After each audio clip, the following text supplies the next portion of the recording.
নমস্কার বন্ধুরা, আমি পারিজাত। হই হই চ্যানেলে আপনাদের সবাইকে স্বাগত। আমার আজকের উপস্থাপনা পশ্চিমবঙ্গের নিয়োগ দুর্নীতি বা এসএসসি রিক্রুটমেন্ট স্ক্যাম। কিভাবে এই স্ক্যামটা ঘটলো, ঠিক কিভাবে সিবিআই এবং ইডি স্ক্যামটাকে উন্মোচন করলো, খুব ইন্টারেস্টিং। ইন অ্যান্ড আউটস জানতে হলে ভিডিওটা কিন্তু শেষ অবধি দেখবেন, স্কিপ করে চলে যাবেন না। আর যারা এখনো সাবস্ক্রাইব করেননি অবশ্যই সাবস্ক্রাইব করে নেবেন বেল আইকন টিপে। চলুন শুরু করা যাক। 2016 সালে গভর্নমেন্ট অফ ওয়েস্ট বেঙ্গল একটা প্যানেল তৈরি করে। সেই প্যানেলে নোটিফিকেশন দেওয়া হয় এসএসসি কে, অর্থাৎ স্কুল সার্ভিস কমিশনকে 13,000 গ্রুপ ডি রিক্রুটমেন্টের জন্য। এই রিক্রুটমেন্ট হবে প্রাইমারিলি স্টেট রান স্কুলের জন্য, অর্থাৎ সরকার নিয়ন্ত্রিত স্কুলগুলোর জন্য। আর এই প্যানেলের বৈধতা ছিল 3 বছরের জন্য, অর্থাৎ 3 বছর পর্যন্তই এই প্যানেল রিক্রুট করতে পারে, তারপরে কিন্তু আর রিক্রুট করতে পারবে না। প্যানেলের বৈধতা শেষ হয় 2019-এ, কিন্তু তা সত্ত্বেও দেখা যায় যে 25 জন গ্রুপ ডি স্টাফকে West Bengal board of secondary এডুকেশনের থ্রু দিয়ে অবৈধভাবে নিয়োগ করা হয়েছে। এই ঘটনা সিস্টেমে করাপশন বা দুর্নীতি প্রমাণ করে এবং এই দুর্নীতির এগেইনস্টে কোর্টে পিটিশন ফাইল হয়। এই পিটিশনারদের রিপ্রেজেন্ট করছিলেন অ্যাডভোকেট বিক্রম ব্যানার্জি। যদিও সুরক্ষার স্বার্থে বিক্রম বাবু পিটিশনার্সদের নাম জানাতে রাজি হননি। কেসটা এরপর কোর্টে ওঠে। কোর্ট এফিডেভিট চায় এসএসসির কাছ থেকে, আর সাথে সাথে West Bengal board of secondary education দুজনের কাছেই। কিন্তু মজার ব্যাপার হলো দুজনেই দুজনকে কন্ট্রাডিক্ট করে। এসএসসি বলে তারা এরকম কোনো রেকমেন্ডেশনই দেয়। West Bengal board of secondary education বলে যে তারা একটা পেন ড্রাইভে নাকি রেকমেন্ডেশন পেয়েছে এবং তার বেসিসেই এই রিক্রুটমেন্টটা তারা করেছে। পিটিশনার্স যারা ছিল তারা বলে যে সংখ্যাটা 25 নয়, ইলিগালি রিক্রুটমেন্ট করার সংখ্যাটা 500 ছাড়িয়ে গেছে, স্যালারিও পাচ্ছে। ফলত ওয়েস্ট বেঙ্গল গভর্নমেন্টের নিজস্ব 2 দপ্তরের মধ্যে এরকম কন্ট্রাডিক্টরি সিচুয়েশন অ্যারাইজ করার জন্য হাইকোর্ট সিবিআই এনকোয়ারির নোটিশ জারি করে। কিন্তু মমতা ব্যানার্জি পরিচালিত স্টেট গভর্নমেন্ট এর বিরোধিতা করে। তারা বলে যে এটা কোনো সিরিয়াস ব্যাপারই নয়, এটার জন্য স্টেট পুলিশ ডিপার্টমেন্টই যথেষ্ট। হাইকোর্ট আরো বলে যেহেতু কেসটা ওয়েস্ট বেঙ্গল গভর্নমেন্টেরই 2 ডিপার্টমেন্টের মধ্যে, তাই জন্য স্টেট পুলিশের থেকে সিবিআই কে যদি দায়িত্ব দেওয়া হয় তাহলে সেটা মানুষের কাছে অনেক বেশি গ্রহণযোগ্য হবে। অতএব ফাইনালি কেস সিবিআই তে চলে যায়। করাপশন যে কি লেভেলে যেতে পারে আমরা তো এখন শুধু টিপ অফ দ্য আইসবার্গে রয়েছি। দাঁড়ান আগে আগে দেখুন কি হয়েছে। 2022-এর 8ই জুন কলকাতা হাইকোর্টের এই অর্ডারকে ফলো করে সিবিআই এনকোয়ারি শুরু করে। সিবিআই এনকোয়ারিতে উঠে আসে চন্দন মণ্ডল সহ আরো কয়েকজন বোর্ডের অফিস মেম্বারের নাম, যারা প্রাইমারি টিচার্সদের অ্যাপয়েন্টমেন্টের ক্ষেত্রে প্রচুর টাকা নিয়ে ইল্লিগালি তাদের অ্যাপয়েন্ট করেছিল। এনকোয়ারিতে সিবিআই আরো জানতে পারে যে কে বা কারা এই সমস্ত টাকা দিয়েছিল চাকরির জন্য, এবং এক একজনের দেওয়া টাকার অঙ্কটাও বিশাল, 7 লাখ, 7.5 লাখ, 8 লাখ। ফলত পিটিশন অনুযায়ী 500 জনের দেওয়া টাকার অঙ্ক দাঁড়ায় 40 কোটি টাকা। এত বড় অঙ্কের জালিয়াতি তো সবার চোখ কপালে তুলে দেয়। এরপরে মাঠে নামে এনফোর্সমেন্ট ডাইরেক্টরেট বা ইডি। ইডি কেস হাতে নেওয়ার পরে আস্তে আস্তে অনেক ভিকটিমদের নাম সামনে আসতে শুরু করে। যেমন তার মধ্যে একজন জয়ন্ত বিশ্বাস, একজন ছোট ব্যবসায়ী।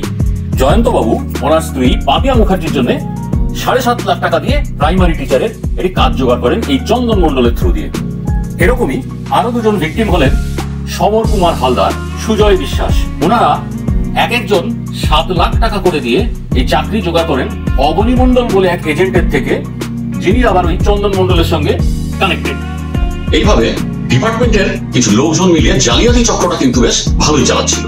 কিন্তু বাদ সাধলো একটা চোরের ওপর বাটপারি কেস। শেফালি মণ্ডল বলে একজন মহিলা ওনার মেয়ের জন্য শঙ্কর সিং বলে একটি লোককে 8 লাখ টাকা দিয়েছিল। কিন্তু চোরের ওপর বাটপারির কথা বললাম, শঙ্কর সিং করলো কি, শেফালি দেবীকে চাকরিটা দিল না, অথচ 8 লাখ টাকা নিয়ে নিল। আর সবচেয়ে মজার ব্যাপার কি, এই শঙ্কর সিং আমাদের এডুকেশন মিনিস্টার শ্রী পার্থ চট্টোপাধ্যায় খুব কাছের লোক। ব্যাস এই হলো ঘটনার টার্নিং পয়েন্ট। এমত অবস্থায় এত ঘটনার সামনে আসার পরে সিবিআই এই চন্দন মণ্ডলের এগেইনস্টে এফআইআর ফাইল করলো।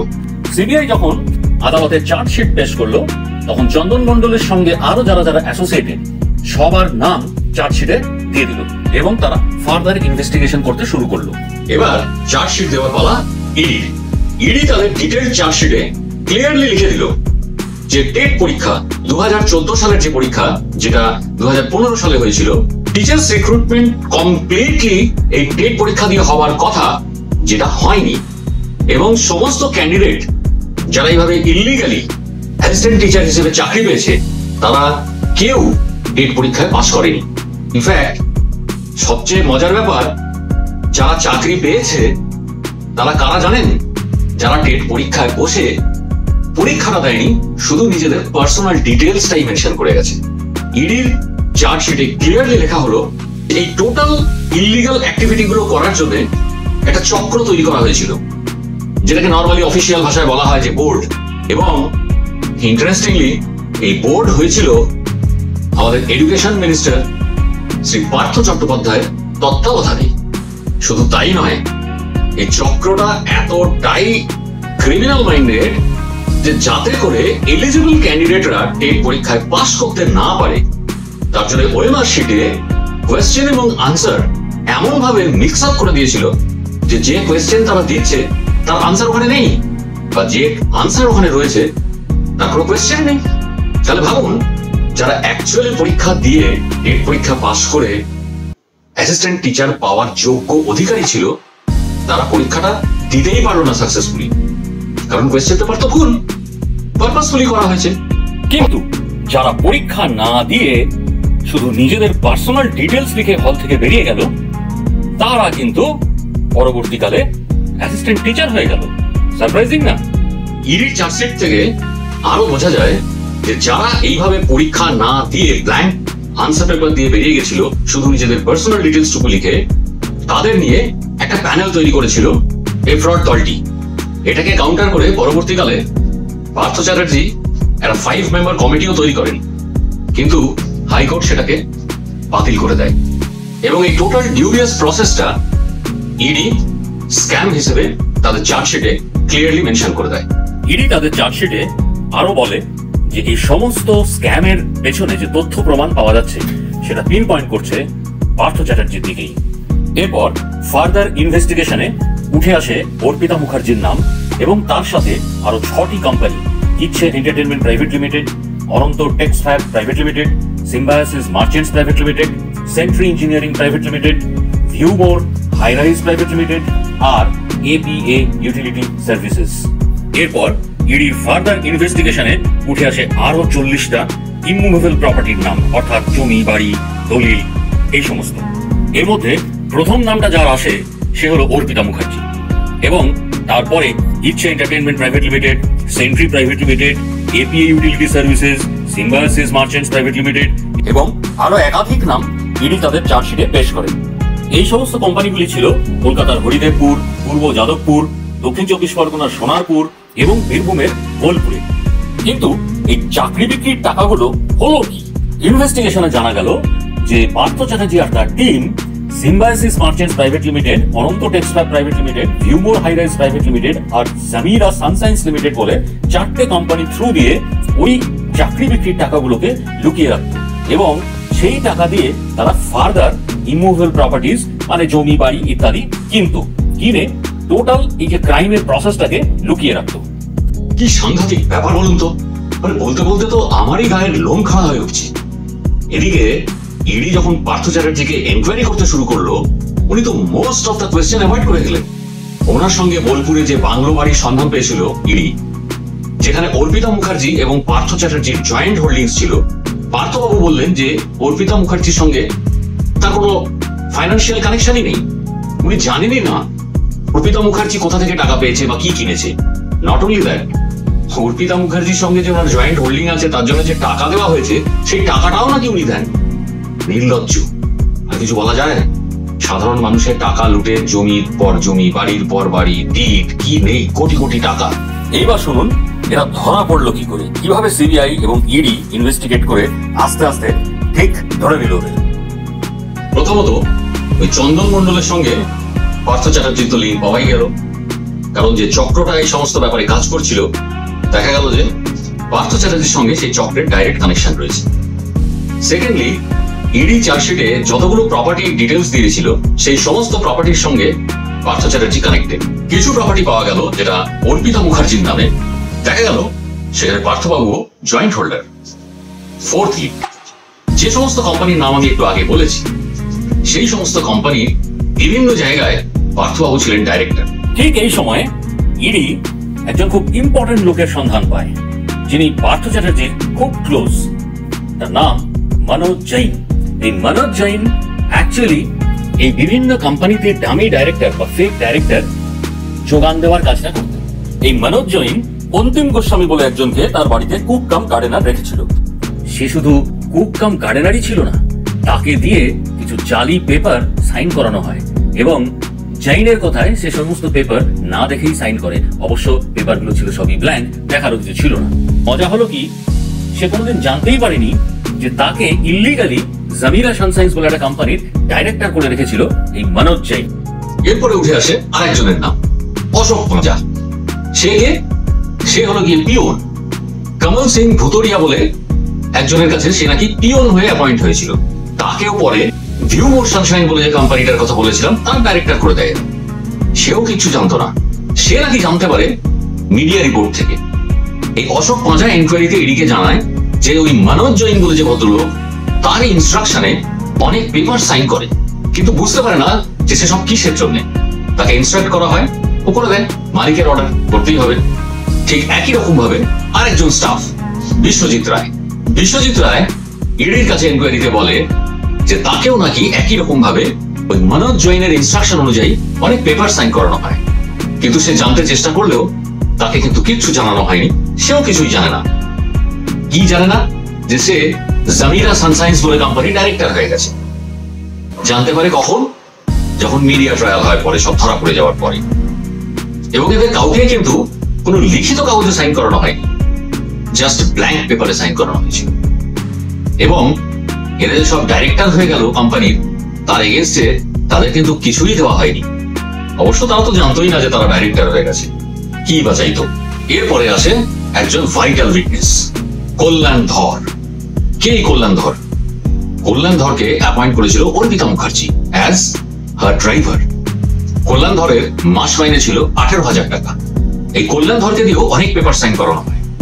এবং কল্যাণ ধর ড্রাইভার হিসেবে তো জয়েন করেছিল, কিন্তু সে কি জানতো যে সে তিনটে কোম্পানি ডাইরেক্টর হয়ে গেছে? কোন তিনটে company? Each entertainment private limited, Symbiosis, sentry engineering. এইসব নাম তো আমি আগেও বলেছি। ইডির জেরায় এই কল্যাণ ধর স্বীকারও করে যে কোথায় কোথায় সে এই ডকুমেন্টস গুলো সাইন করেছিল, রাদার তাকে দিয়ে সাইন করানো হয়েছিল। এক তো অর্পিতা মুখার্জির ফ্ল্যাট যেটা ডায়মন্ড সিটি সাউথ, আর ইচ্ছে হাউস যেটা কসবাতে। এবং এই পুরো কাজটাই তাকে দিয়ে করানো হয়েছে অর্পিতা মুখার্জির ইনস্ট্রাকশন। তাহলে ভাবুন কিরকম চক্র। ঠাকুর, চাকর, পিয়ন, ড্রাইভার কেউ বাদ যায়নি, সবাইকে কাজে লাগিয়ে দিয়েছে নিজেদের কার্যসিদ্ধি করতে। আর ওই সাধারণ মানুষগুলো পড়ে গেছে এর এই চাঁদা কলের মধ্যে। এবার চলে আসি কিভাবে এই টোটাল স্ক্যামটা আস্তে আস্তে লেয়ারের পর লেয়ার পেঁয়াজের খোসা ছাড়ানোর মতন ছাড়াতে একটা জায়গায় চলে এলো, একদম কোর, অর্থাৎ পেঁয়াজের কোর মনে করুন। সিবিআই এবং ইডি দুজনেই কিন্তু প্যারালালি ব্যাপারটা ইনভেস্টিগেট করছিল। এবং ইডি যেটা করছিল ফাইন্যান্সিয়াল পার্টটা, অর্থাৎ টোটাল কত টাকা মানি লন্ডারিং হয়েছে, অর্থাৎ টাকা কালেক্ট করা হয়েছে, ট্রান্সফার করা হয়েছে, সেটাকে লুকিয়ে রাখা হয়েছে, ওটাকে রিইনভেস্ট করা হয়েছে, এই ব্যাপারটা, দ্য ভলিউম ইন মানি। আর সিবিআই করছিল দ্য প্রসেস, অর্থাৎ কিভাবে এই স্ক্যামটা হয়েছিল, কে কে ইনভলভ ছিল এবং কিভাবে জিনিসটা সামনে উঠে এলো সেই ব্যাপারটা। মজার ব্যাপার হলো ইডি এবং সিবিআই দুজনেরই কিন্তু এই পেঁয়াজের ভেতরের কোরটা ছিল পার্থ চট্টোপাধ্যায়। এবারে starting from the CBI investigation, CBI দেখলো যে স্ক্যামটাকে উন্মোচন করতে হলে দ্য ফার্স্ট থিং ফার্স্ট, কারা টাকা দিয়েছিল সেটা ফার্স্টে দেখতে হবে। ইলিগালি টাকা দিয়েছিল চাকরি পাওয়ার জন্য, এবং যারা জেনুইন ক্যান্ডিডেট ছিল তারা কে, যারা চান্স পায়নি, এটা হচ্ছে ফার্স্ট থিং। এইটা করতে করতে তারা খুঁজে বার করলো যে কারা কারা ইলিগালি টাকাটা দিয়েছিল। সিবিআই এর নেক্সট স্টেপ হচ্ছে বোর্ডের সার্ভারে কি করে জিনিসটা চেঞ্জ হয়ে গেল এবং কি চেঞ্জ হলো। ওএমআর শিট ইনভেস্টিগেট করে দেখা গেল এই সমস্ত ইলিগাল ক্যান্ডিডেটসদের ওখানে ওরা যা মার্কস পেয়েছে ওএমআর শিটে, অরিজিনাল সার্ভারে তার থেকে 50 থেকে 53 মার্কস বেশি দেখানো হয়েছে। মিনিং ইজ দ্যাট ওরা তো ineligible, they were not suppose to get, they have failed, কারণ তার মধ্যে ম্যাক্সিমাম লোক তো খাতা ব্ল্যাঙ্ক ছেড়ে এসছে, মার্কস তো আসার ব্যাপারই নেই। কিন্তু বোর্ডের সার্ভারে দেখা যাচ্ছে more than 50 to 53 marks add করা হয়েছে এক্সট্রা করে, এই সমস্ত ফেইল্ড ইনএলিজিবল ক্যান্ডিডেটদের এলিজিবল করে দেওয়া হয়েছে। নট অনলি দ্যাট, যারা এলিজিবল ক্যান্ডিডেট তাদের একইভাবে মার্কস কেটে দেওয়া হয়েছে করে ইনএলিজিবল করে দেওয়া হয়েছে। মানে ব্রিলিয়েন্ট ব্রেন। এবং এই টোটাল গেমটাকে অপারেট করবার জন্য একদম মানে স্টেট লেভেল থেকে, ডিস্ট্রিক্ট লেভেল থেকে, রিজনাল লেভেল থেকে, সমস্ত লেভেল থেকে, চিফ অফ দ্য পার্সন থেকে বেস অফ দ্য পার্সন, অর্থাৎ আগেই বলেছি ঠাকুর চাকুর পিওন ড্রাইভার এরা তো সব আছে, এখান থেকে শুরু হয়েছে হয়ে একদম ডিরেক্টর অব্দি চলে গেছে। মানে everybody was taken into loop এবং প্রত্যেককে সেপারেট সেপারেট রেসপন্সিবিলিটি দেওয়া হয়েছে এরিয়া ওয়াইজ কালেকশনটার জন্য। মানে কিভাবে যে নেক্সাসটা কাজ করেছে, মানে এইভাবে যদি দেশ চালানোর একটা নেক্সাস তৈরি করা হতো, it would have been brilliant, but then হয়নি, ক্রাইমের জন্য ইউজ করা হয়েছে। এবার নেক্সট ফোর্থ স্টেপ কি হলো শুনুন। সিবিআই দেখলো যে এই নেক্সাসটাকে ব্রেক করতে হলে তাদেরকে এটার ভেতরে ঢুকতে হবে। ভেতরে মানে বোর্ডের ভেতরে ইন্টারনাল লোকজনকে জোগাড় করতে হবে, বিশ্বস্ত লোকজনকে সেট করতে হবে, যারা পুরো ব্যাপারটাকে সামনে আনতে পারবে। এরাই হলো হুইসেল ব্লোয়ার। মানে তারা তাদের নিজের জান প্রাণের ভয় না করে এই ব্যাপারটাকে সামনে আনবার জন্য সিবিআই এবং ইডি দুজনকেই কমপ্লিটলি হেল্প করেছে। এবং ওদের হেল্প নিয়ে সিবিআই ফাইনালি কে কে ইনভলভ, কিভাবে ইনভলভ, কে কোন এরিয়ার কালেকশনের দায়িত্বে রয়েছে, পুরো নেক্সাসটাকে সামনে নিয়ে চলে এলো।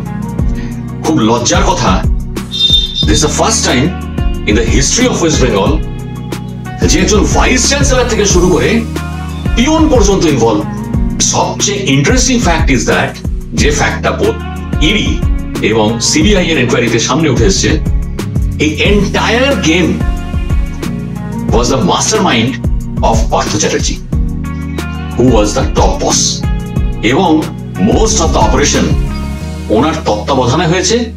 Not only that, CBI precisely তাদের চার্জশিটে মেনশন করেছে যে most of the operation was directly directed by Partho Chatterjee। এবং এরপরেই সিবিআই এবং ইডি চার্জশিট পেশ করে, যার বেসিসে পার্থ চ্যাটার্জি এবং অর্পিতা মুখার্জিকে গ্রেফতার করা হয়। এবং এই গ্রেফতারের পরে যখন পার্থ চ্যাটার্জির মোবাইল সিজ করা হয়, সেখান থেকে দেখা যায় এমএলএ মানিক ভট্টাচার্যের নাম উঠে এসছে। মানিক ভট্টাচার্য, যিনি স্টেট প্রাইমারি এডুকেশন বোর্ডের প্রেসিডেন্টও ছিলেন, তার নামে এরকম অনেক কমপ্লেন এসছে, যেটা পার্থবাবুর মোবাইল থেকে সিবিআই উদ্ধার করেছে, যে উনি নাকি বিএড ক্যান্ডিডেটদের কাছ থেকে, বিএড স্টুডেন্টদের কাছ থেকে পার হেড 500 টাকা করে কালেক্ট করছেন এবং দিতে না পারলে তাদের রীতিমতো থ্রেটেন করা হচ্ছে।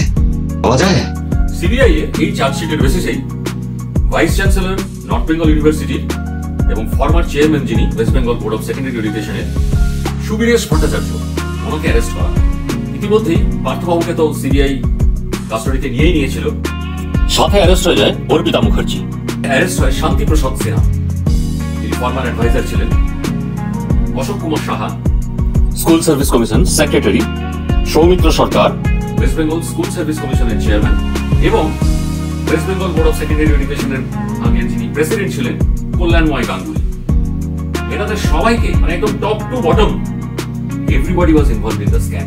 এই অ্যারেস্ট হওয়ার পর সিবিআই ইনভেস্টিগেশনে জানা যায় যে সুবীরেশ ভট্টাচার্য 2017 সালের এন্ডেই প্রোগ্রামিং অফিসারকে ফোর্সফুলি সার্ভারে এমন কিছু চেঞ্জ করতে বলেছিলেন যাতে করে এসএসসি ক্যান্ডিডেটরা নিজেদের নাম এবং ডেট অফ বার্থ দিলে শুধু নিজের নাম্বারটুকুই দেখতে পাবে, আর কারো স্কোর দেখতে পাবে না। নিয়ম অনুযায়ী এসএসসির প্যানেল ডিস্ট্রিক্ট ম্যাজিস্ট্রেটের কাছে যাওয়ার কথা, কিন্তু সুবীরেশ বাবু সেটাও দেননি। পরে 2019-এ কোর্ট থেকে অর্ডার ইস্যু করা হয়। কোর্ট যখন অর্ডার পাস করে তখন এই সিনহা, সরকার আর সাহা কোর্টের অর্ডার অনুযায়ী প্যানেল লিস্ট যখন পাবলিশ করে তখন ক্যান্ডিডেটদের র্যাঙ্কিংটা চেঞ্জ করে। Parna Bose, program officer central committee, আর সমরজিৎ আচার্য, ফ্লোর সুপারভাইজার, এদেরকে ফোর্সফুলি এই কাজটা করাতে বাধ্য করা। আনসাকসেসফুল ক্যান্ডিডেটরা তাদের র্যাঙ্ক পায়, তাদেরকে আরটিআই অ্যাক্ট অনুযায়ী রিঅ্যাপ্লাই করতে বলা হয় for re-evaluation of their OMR sheet. OMR sheet re-evaluation করার পরে ডিউবিএস ওয়েতে এই পর্ণা বোসকে আর সমরজিৎ আচার্যকে দিয়ে তাদের স্কোর 50 to 53 মার্কস বাড়িয়ে দিয়ে তাদেরকে এলিজিবল করে দেওয়া হয় এবং এই ব্যাপারটা করা হয় কমপ্লিটলি अगेंस्ट মানি, যেটা নিয়ে এই স্ক্যাম। এবং এর জাস্টিফিকেশনের জন্য ফেব্রিকেটেড নোট শিট ইস্যু করা হয়, যাতে এই সিনহা, সাহা আর সরকার তিনজনেই সাইন করে। এই নোট শিটে তারা রেকর্ড করে যে কেন আনসাকসেসফুল ক্যান্ডিডেটদের তারা রেকমেন্ড করলো। এরপর প্রশ্ন আসে যে এসএসসি রেকমেন্ডেশনের বেসিসে West Bengal board of secondary এডুকেশনের অ্যাপয়েন্টমেন্ট লেটার ইস্যু করা। এই অ্যাপয়েন্টমেন্ট লেটার ইস্যু করার দায়িত্ব ছিল অ্যাডভাইজারি প্যানেলের সিনহার কাছে, কিন্তু আমার ভিডিও প্রথমেই আমি বলেছিলাম যে ওই প্যানেলের ভ্যালিডিটি ছিল 2019 পর্যন্ত, 3 বছর। তারপরে ওই প্যানেলের কিন্তু আর ভ্যালিডিটি ছিল না।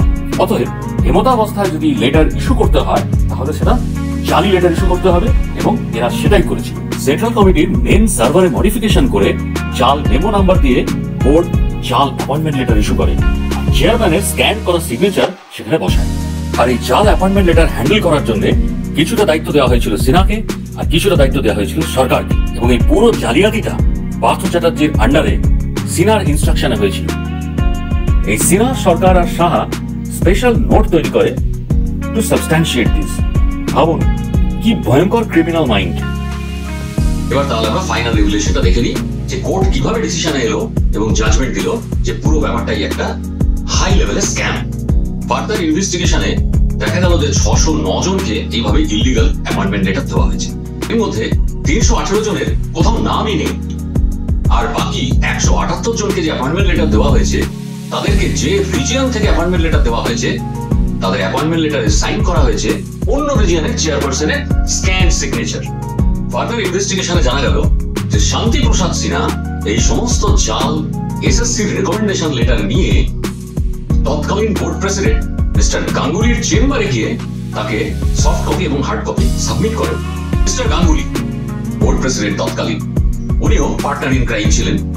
উনি কি করলেন, উনি ওনার টেকনিক্যাল অফিসার মিস্টার রাজেশ লাইককে ইনস্ট্রাক্ট করলেন যে ওই সমস্ত রেকমেন্ডেশন পেপারস গুলো রেজিস্টারে যাতে না তোলা হয়। লাইক বাবু মিস্টার গাঙ্গুলির প্রস্তাব অনুসারে এবং ইনস্ট্রাকশন অনুসারে ওই সমস্ত এসএসসি রেকমেন্ডেশন লেটারের এগেইনস্টে অ্যাপয়েন্টমেন্ট লেটার ইস্যু করেন এবং সেখানে মিস্টার গাঙ্গুলির স্ক্যান করা সিগনেচার পেস্ট করেন। এরপর নিয়ম অনুযায়ী ওই সমস্ত অ্যাপয়েন্টমেন্ট লেটার ওয়েস্ট বেঙ্গল বোর্ডের ওয়েবসাইটে পাবলিশ হওয়ার কথা, সো দ্যাট ওইটা দেখে ক্যান্ডিডেটসের টেস্টিমনি ভেরিফাই করা যেতে পারে। কিন্তু এই ক্ষেত্রে সেটাও করা হয় না। কোনো appointment letter West Bengal board of secondary এডুকেশনের ওয়েবসাইটে আপলোড করা হয় না। তার বদলে সমস্ত অ্যাপয়েন্টমেন্ট লেটার স্কুল সার্ভিস কমিশনের দপ্তর থেকে ডিস্ট্রিবিউট করা হয়। কেন আপলোড করা হয়নি ওয়েবসাইটে সেই প্রশ্ন উঠলে জানানো হয় যে টেকনিক্যাল গ্লিচ, অর্থাৎ কিছু কম্পিউটার জনিত সমস্যার কারণে এই অ্যাপয়েন্টমেন্ট লেটারগুলোকে ওয়েস্ট বেঙ্গল বোর্ডের অফিসিয়াল ওয়েবসাইটে আপলোড করা যায়নি। এই সমস্ত তথ্য কোর্টের সামনে পেশ করা হয় সিবিআই ইনভেস্টিগেশনের রিপোর্টে। এরপরে এই রিপোর্টে সমস্ত ডিটেলস অ্যাড করে পাক কমিশনের রিপোর্ট, যে কমিশন আলাদা করে গঠন করা হয়েছিল কোর্টের নির্দেশে এই কেসটাকে ইনভেস্টিগেট করার জন্য। এর সাথে সাথে ইডির সমস্ত রিপোর্ট কোর্টে পেশ করা হয়, যেখানে কত টাকা নয়ছয় হয়েছে, কত টাকা এইভাবে ইলিগালি কালেক্ট করা হয়েছে, অর্থাৎ মানি লন্ডারিং এর সেকশনটা, সেটা ইডি পেশ করে। কোর্ট এই সমস্ত রিপোর্ট ডিটেলসে অ্যানালিসিস করে এবং অ্যানালিসিস করার পর ফাইনাল ভার্ডিক্টে আসে, জাজমেন্ট দেয় যে এটা একটা completely high level of fraud, যেখানে একদম নিচু তলার পিয়ন থেকে শুরু করে একদম উঁচু তলার ভাইস চ্যান্সেলর পর্যন্ত প্রত্যেকটি লোক কোনো না কোনো ভাবে কানেক্টেড। ফাইনালি সমস্ত এভিডেন্সের বেসিসে অ্যানালিসিস করে কোর্ট তার জাজমেন্টে আসে। যারা অলরেডি অ্যারেস্ট হয়ে গেছিল তারা তো হয়েই গেছে, যারা হয়নি, যাদের ইনভেস্টিগেশন চলছিল এবং যারা কোনো না কোনো ভাবে এই স্ক্যামের সঙ্গে কানেক্টেড, সবাইকে অ্যারেস্ট করার নোটিশ ইস্যু করে। এবং এই প্রসেস এখনো পর্যন্ত চলছে, ইনভেস্টিগেশন এখনো শেষ হয়নি। হয়তো আরো এমন অনেক কিছু আছে যেগুলো কিনা এখনো সিবিআই বা ইডির নজরে আসেনি, কিন্তু আসতে চলেছে। তাই ইনভেস্টিগেশন ইজ স্টিল অন। কি মনে হচ্ছে না যে হলে বসে একটা ক্রাইম থ্রিলার দেখছেন? কিন্তু ফ্যাক্ট এটাই যে আমাদের পশ্চিমবঙ্গের বর্তমান পরিস্থিতি এখন এইরকমই। আমরা ঘিরে আছি চতুর্দিকে ক্রিমিনালদের মাঝে, যারা দেশ চালাবার নামে করাপশন করে দেশ উদ্ধার করে দিচ্ছে। এবার তাহলে বুঝতে পেরেছেন তো আমার শ্রোতা বন্ধুরা, যে ক্রাইমটা ঠিক কোন লেভেলে এক্সিকিউট হয়েছে। এরকমই আরো একটা ক্রাইমের গল্প নিয়ে আবার আমার নেক্সট এপিসোডে আসবো আমি। ততদিন পর্যন্ত ভালো থাকুন, ক্রাইম থেকে দূরে থাকুন, সতর্ক থাকুন। আর হ্যাঁ, ভিডিওটা ভালো লাগলে অবশ্যই কমেন্টসে জানাবেন। আপনাদের ব্যস্ত সময় দেওয়ার জন্য অনেক অনেক ধন্যবাদ।